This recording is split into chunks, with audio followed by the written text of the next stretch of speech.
మీరు ఎందుకు MLA video recording చేసుకోవాల్సి వచ్చింది? మంచిగా రిలేషన్ ఉన్నప్పుడు. మంచిగా లేదండి రిలేషన్. అతను ఒకానొక టైంలో 1 ఇయర్ తర్వాత నాకు తెలిసిన విషయం ఏంటంటే అతను నాతో మాత్రమే కాదు ఇంకొక 6 మంది అమ్మాయిలతో మాట్లాడుతున్నాడు. ఆ 6 మంది అమ్మాయిల్ని కలవడం, కలిసే ప్రాసెస్‌లో అతను చాలా ప్లేసెస్‌కి వెళ్ళాడు. అవన్నీ నాకు తెలియడం జరిగింది. అప్పుడే చెప్పాను ఎమ్మెల్యే గారికి, ఇది ఇలాగే వదిలేద్దామండి. మీరు కామ్ అయిపోండి, నేను కామ్ అయిపోతాను. ఇట్స్ నైట్‌మేర్ లాగా వదిలేద్దాం అనేసి నేను చెప్పాను. కానీ అతను ఒప్పుకోలేదు. అతని ఎఫర్ట్స్ అతను పెట్టడం జరిగింది. సో నా సేఫ్ సైడ్‌కి ఇఫ్ పెళ్లి అన్నాడు, పెళ్లి చేసుకుంటే వెల్ అండ్ గుడ్ అనుకున్నాను. సో నా సేఫ్ సైడ్‌కి నేను రేపు మోసం జరిగినా సరే, ఏది జరిగినా సరే నాకు చెప్పుకోవడానికి ఉండాలి కాబట్టి నేను రికార్డ్ చేసుకున్నాను. ఈ పెళ్లి అనే టాపిక్ శ్రీధర్ వాళ్ళ మమ్మీకి ముందే తెలుసా? తెలుసండి, అందరికీ తెలుసు. ఆమె విల్లింగ్ ముక్తా ఉందా? ఫ్యామిలీకి తెలుసు, అరవా ఫ్యామిలీకి తెలుసు.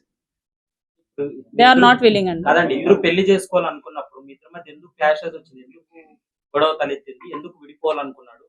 దానికి కారణాలు ఏమైనా? విడిపోయింది అతనండి. నాకు తెలియదు, ఇప్పటికీ రీజన్ తెలియదు నాకు. నేను అదే అడుగుతున్నాను. ఆల్ ఆఫ్ సడన్ గా ఫోన్ స్విచ్ ఆఫ్ చేసేసి మాట్లాడకుండా మానేసింది అతను.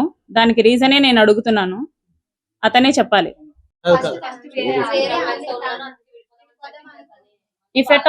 If at all he don't have the intention of marrying me, నా ఫ్యామిలీని టచ్ చేయాల్సిన అవసరం లేదు. వన్స్ ఈ 6 months లో అతను చాలా చేశాడు. నేను 1 year తర్వాత ఆ అమ్మాయిల గురించి తెలిసినప్పుడు నేను విడిపోదాం అనుకున్నప్పుడు నా ఫ్యామిలీని ఇన్వాల్వ్ చేయలేదు అతను. సో నా ఫ్యామిలీ జోలికి కూడా రాలేదు. మా హస్బెండ్ తో మాట్లాడడం ఎలాంటివి జరగలేదన్నమాట.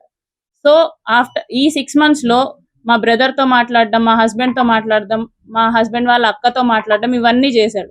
So if at all he don't have any intention of marrying me, నా ఫ్యామిలీని టచ్ చేసి ఉండేది కాదు. ఖచ్చితంగా ఇన్వాల్వ్ అయ్యారండి. ఆయన ఇన్వాల్వ్మెంట్ ఖచ్చితంగా ఉంది. ఆయన పాత్ర ఏంటంటే వాళ్ళు ఎప్పుడు కంట్రోల్ చేస్తూనే ఉండారు.